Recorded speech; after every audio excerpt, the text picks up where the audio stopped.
అందరికీ శుభోదయం. ఈరోజు దేవుని వాగ్దానం ఏమనగా కీర్తనలు 32వ అధ్యాయము 8వ వచనం. నీకు ఉపదేశము చేసేదను, నీవు నడవవలసిన మార్గమును నీకు బోధించేదను, నీ మీద దృష్టి ఉంచి నీకు ఆలోచన చెప్పేదను. సహోదరి సహోదరులారా, దేవుని మార్గాల్లో నడిచేది ఎలాగో తెలుసుకోవాలంటే మన తలబిరుసుతనం అంతటిని విడిచిపెట్టి దేవుని వాక్కు పట్ల వినయము విధేయత చూపాలి.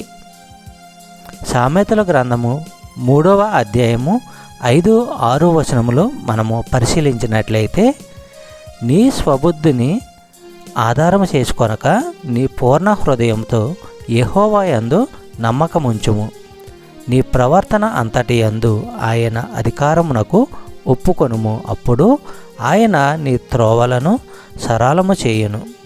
సహోదరి సహోదరులరా, దేవునితో యథార్థవంతమైన నడతకు అవసరమైన 3 అంశాలు మనము తెలియపరుచుకుందాం.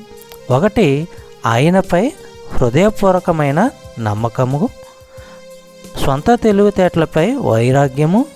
ప్రతి విషయంలోనూ దేవుని వైపు చూస్తూ ఉండటము. చెప్పబడిన వాగ్దానము దేవుడు దీవించి ఆశీర్వదించును గాక. ఆమేన్.